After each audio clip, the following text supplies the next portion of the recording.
మన ప్రభు అయిన యేసుక్రీస్తు శ్రేష్టమైన నామములో మీ అందరికీ శుభం తెలియజేస్తున్నాం. బాగున్నారు కదా? నిద్ర లేచారా? ప్రార్థన చేశారా? మీరు క్షేమంగా ఉన్నారు కదండి? ప్రభు మన అందరి కోసం కూడా సిలువలో ప్రాణం పెట్టిన గొప్ప దేవుడు అండి. ఇంకా ఎవరైనా ప్రభువును అంగీకరించలేదా? ఇప్పుడే ఆయన రక్షకుడని ఇప్పుడు ప్రభువుని అంగీకరించండి. రక్షణ లేని వారు రక్షణకు సిద్ధపడండి, రక్షణ తీసుకోండి. పాపక్షమాపణ, నిత్యరాజ్యము, పరలోక భాగ్యము ఇవన్నీ కూడా దేవుడు మనకు అనుగ్రహిస్తాడు. మరి యొక్క నూతన దినాన్ని అనుగ్రహించినటువంటి మహోన్నతుడైన దేవునికి మహిమ కలుగును గాక. పరిశుద్ధ గ్రంథంలో అనేక కృపవార్తలో వ్రాయబడినటువంటి గ్రంథంలో నుంచి దేవుడు ఈరోజు మనకు అనుగ్రహించబో వాగ్దానం ఆదికాండము 18వ అధ్యాయము 14వ వచనం. యెహోవాకు అసాధ్యమైనది ఏదైనా ఉన్నదా? మీదటికి ఈ కాలమున నిర్ణయ కాలం ముందు నీ యొద్దకు తిరిగి వచ్చేదను, అప్పుడు శారాకు కుమారుడు కలుగును అనెను. Praise the Lord. చూడండి, ఈరోజు వాగ్దానం, యెహోవాకు అసాధ్యమైనది ఏదైనా ఉన్నదా? లూకా సువార్తలో ఒక మాట రాయబడి ఉంటుంది, మనుషులకు అసాధ్యమైనది దేవునికి సాధ్యములు కదండి. మరి అబ్రహాము జీవితంలో అన్నీ ఇచ్చాడు దేవుడు, కానీ కుమారుని మాత్రము కొంచెం లేట్ చేశాడు. 15 సంవత్సరాలప్పుడు అబ్రహాముకు వాక్యం ప్రత్యక్షమైంది. దర్శనంలో దేవుడు మాట్లాడాడు, నీకు కుమారుని అనుగ్రహిస్తాను, ఆకాశ నక్షత్రం వలె నీ సంతాన్ని విస్తరం చేస్తానన్నాడు. 75 సంవత్సరాలప్పుడు 99 సంవత్సరాలు అయిపోయింది, అయినా కూడా కుమారుడు లేడు. మరలా ప్రత్యక్షమైనాడు దేవుడు వచ్చి, మీదటికి నీ ఒడిలో కుమారుడు ఉంటాడు శారా అని చెప్పాడు అన్నమాట. ఇదే సమయానికి నేను నిర్ణయ కాలం ముందు వస్తాం, వచ్చినప్పుడు నీ ఒడిలో కుమారుడు ఉంటాడని దేవుడు ప్రామిస్ చేసి వెళ్ళిపోయాడు. మరి అబ్రహాం జీవితంలో అసాధ్యమైనది దేవుడు సాధ్యం చేశాడా లేదా? చూడండి, అబ్రహాం సంతానం చూడండి, ఇస్సాకును అనుగ్రహించాడా లేదా దేవుడు? చూడండి, వాళ్ళలో ఉన్నటువంటి దుఃఖము, ఆవేదన అంతా కూడా కొట్టివేసి వాళ్ళకి అసాధ్యమైన దాన్ని దేవుడు సాధ్యపరిచాడు. ఏదైతే నీ జీవితంలో అసాధ్యం ఉందో అది దేవుడు సాధ్యం చేయగలడు. దేవుడు మిరకల్స్ చేయగలడు. అబ్రహాంతో దేవుడు చెప్తున్నాడు, అబ్రహామా, యెహోవాకు అసాధ్యమైనది ఏదైనా ఉన్నదా? ఎందుకు మీరు మనసులో నవ్వారు? శారా ఎందుకు నవ్వాలి? నేను నవ్వలేదన్న శారా, కానీ దేవుడు నువ్వు నవ్వినావు అన్నాడు. ఎస్, దేవుని కార్యాలు అద్భుతంగా ఉంటాయి. మనం ఎప్పుడు కూడా హేళన చేయకూడదు, ఎగతాళి చేయకూడదు. దేవుడు చెప్పింది నమ్మాలంటే నమ్మి విశ్వాసం ఉంచాలి, ప్రార్థించాలి. అబ్రహాము మరి ఆయన ఎప్పుడు కూడా దేవుడు నమ్మినాడు, అతనికి నీతిగా ఎంచబడింది. ఆయన ఎప్పుడు కూడా విశ్వాసంలో కోల్పోలేదు, తగ్గిపోలేదు, అవిశ్వాసం రాలేదు, విశ్వాసంలో బలహీనుడు కాలేదు, ఆయన బలవంతుడయ్యాడు. దేవుడు వాగ్దానం చేసిన దేవుడు నమ్మదగిన దేవుడు అని రూఢిగా నమ్మాడు. ఈరోజు నువ్వు నమ్ముతున్నావా? నీ జీవితంలో అన్నీ ఉన్నాయి, కానీ ఏదో ఒకటి కొర ఉంది, నీకు అసాధ్యమైనగా ఉంది.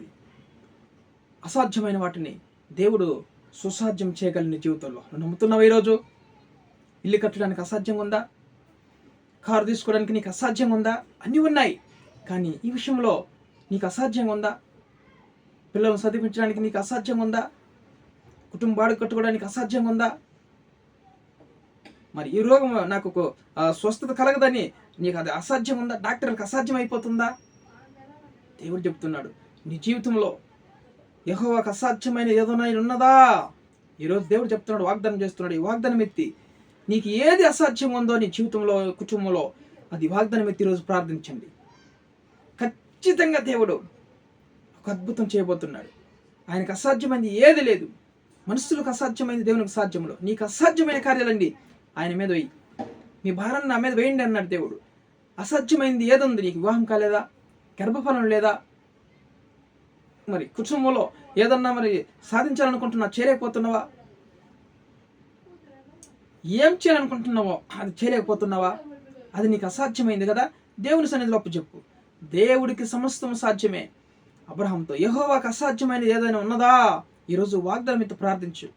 అనేక దినముల నుంచి నీకు అసాధ్యంగా ఎదురవుతున్నటువంటి కార్యాలన్నీ కూడా దేవుడు ఈరోజు సుసాధ్యం చేయబోతున్నాడు. అది సాధ్యం చేయబోతున్నాడు దేవుడు. ఆమేనని చెప్పు, నమ్ము, విశ్వాసం ఉంచు.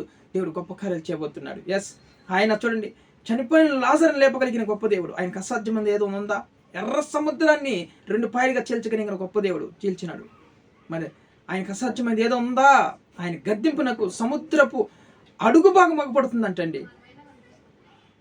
మరి ఇంకేం అసాధ్యం ఆయనకు అసాధ్యమైన ఏదైనా ఉన్నదా? మరి నీ కార్యంలో చిన్న చిన్న కార్యాలు చేయలేడా? చిన్న చిన్న విషయాల్లో నువ్వు బాధపడుతున్నావా? ఇది జరగలేదని ఈరోజు దేవుని సన్నిధిలో అప్పచెప్పు, ప్రార్థించు. దేవుడు గొప్ప కార్యం చేయబోతున్నాడు. నీకు అసాధ్యమైంది. సేవకులైతే మందిరం కట్టాలని అనేక దినముల నుంచి అనుకుంటున్నావు, కట్టలేకపోతున్నావు. స్థలం తీసుకోవాలని అనేక దినముల నుంచి ఆలోచన చేస్తున్నావు, స్థలం తీసుకోలేకపోతున్నావు. అది నీ జీవితం అసాధ్యంగా ఉంది. నీకు ఆ కార్యం ఎదురెక్కొస్తుంది, అది చేయలేకపోతున్నావు. కానీ దేవుడు ఈరోజు చెప్తున్నాడు, వాగ్దానం చేస్తున్నాడు, యెహోవాకు అసాధ్యమైనది ఉన్నదా? నువ్వు అనుకున్న విషయం, ఆ భారాన్ని దేవుడి మీద మోపు. ప్రభువా, నేను మందిరం కట్టలేకపోతున్నాను. కొంతమంది ఎంతోమంది గృహం కట్టుకోలేక బాధపడుతున్నారు, సగములు ఆపేసినారు. వారి జీవితాల్లో కూడా దేవుడు ఈరోజు సుసాధ్యం చేయబోతున్నాడు. ఎస్, నీకు అది కట్టడానికి అసాధ్యంగా ఉందా? ఆ గృహాన్ని దేవుడు కట్టి సంపూర్తి చేయగలడు దేవుడు. ఆమేన్ చెప్పు. ఖచ్చితంగా దేవుడు నీ జీవితంలో నీకు అసాధ్యమైనన్ని కూడా సుసాధ్యం చేయబోతున్నాడు. దేవుడు నీ గృహాన్ని కట్టి కంప్లీట్ చేయబోతున్నాడు దేవుడు. అనేక దినం నుంచి నీకు అసాధ్యం ఉందా కార్యము? దేవుడు ఈరోజు వాగ్దానం చేస్తున్నాడు. ఈ వాగ్దానం మీద ప్రార్థించి ఖచ్చితంగా ఆమేన్ అద్భుతం చూడబోతున్నావు. దేవుడు ఈరోజు నువ్వు అద్భుతం చూడబోతున్నావు. దేవుని నామానికి మహిమ కలుగును గాక. ప్రార్థన చేసుకుందాం. ప్రేమ కలిగినటువంటి మా ప్రియ పరలోకపు తండ్రి, మీ ఘనమైన నామమును బట్టి స్తుతిస్తున్నాం. ఇదే కాల సమయంలో మమ్మల్ని ప్రేమించి మంచి వాగ్దానం అబ్రహాంతో వాగ్దానం చేసినావు తండ్రి.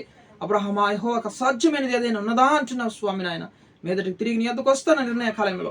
అప్పుడు నీకు కుమారుడు ఉంటాడని వాగ్దానం చేసిన దేవుడు తండ్రి, నమ్మదగిన దేవుడు ప్రభు, అబద్ధమాటకు మాడో కాదయ్యా తండ్రి. నువ్వు దేవుడు, సత్యవంతుడు ప్రభు. ఇంకా ఎవరైతే అసాధ్యమైన కార్యాలు వాళ్ళకి ఎదురైతే బాధపడుతున్నారో ప్రభు, జరగక నాయన. ఈరోజు నాయన ఎంతో మందికి ఉద్యోగం లేకుండా అది అసాధ్యం అయిపోయిందేమో. ఉద్యోగం తెచ్చండి, వివాహం కానీ వివాహ సంబంధం సమకూర్చండి అయ్యా. ఎన్నో దినముల నుంచి ఎదురు చూస్తున్నారు ప్రభు. ఈరోజు సుసాధ్యం చేయ ప్రభు, అది సాధ్యపరిచిన ఆయన వాళ్ళ జీవితంలో గొప్ప కార్యం జరిగించమని ప్రభు. గర్భంలోని వారి జీవితాల్లో ఒక అద్భుతం చేయండి ప్రభు. అది మరి సుసాధ్యం చేయండి. ఆ కార్యాన్ని తండ్రి గట్టెక్కించండి, కృప చూపించండి, గర్భిణీ స్త్రీలు ముట్టండి, సుఖప్రసవాన్ని అనుగ్రహించండి, కుటుంబాల్లో సమాధానం, ఐక్యత, నెమ్మది తెచ్చండి. ఈ ఉదయకాల సమయంలో ప్రయాణం చేస్తున్న ప్రతి ఒక్కరిని కాపాడండి, క్షేమం తెచ్చండి, ప్రతి విధమైన కీడును తప్పించండి. వెడ్డింగ్ డే, యానివర్సరీ జరుపుకున్నటువంటి జీవితాలు నూతన దినం అనుగ్రహించండి. మన యొక్క జీవితాన్ని అనుగ్రహించండి తండ్రి. కృప చూపించమని ప్రార్థిస్తున్నాం. కుటుంబంలో ఐక్యత తెచ్చండి, సంఘాల్లో క్షేమం తెచ్చండి, సేవకులందరినీ కాపాడండి, సంఘాలను దీవించండి, మా దేశాన్ని, రాష్ట్రాన్ని, అందరినీ, ప్రజలందరినీ కాపాడండి అయ్యా. రక్షణ వరకు రక్షణ తెచ్చేసి కాపాడమని ప్రార్థిస్తూ కుటుంబాల ఐక్యత, సమాధానం, ప్రేమ తెచ్చేయమని సమస్త ఘనత, మహిమ, ప్రభావం చెల్లించుకుంటున్నాం ప్రభు. అయా నాయన ప్రభు, మీకే రోగులందరిని ముట్టి స్వస్థపరచమని, హాస్పిటల్లో రోగులు ఉన్నారు ప్రభు, వాళ్ళందరినీ ముట్టి స్వస్థపరచమని యేసుక్రీస్తు జీవం కలిగిన నామములో ప్రార్థన అడిగి వేడుకొని పొందినాం పరలోకపు తండ్రి. ఆమేన్.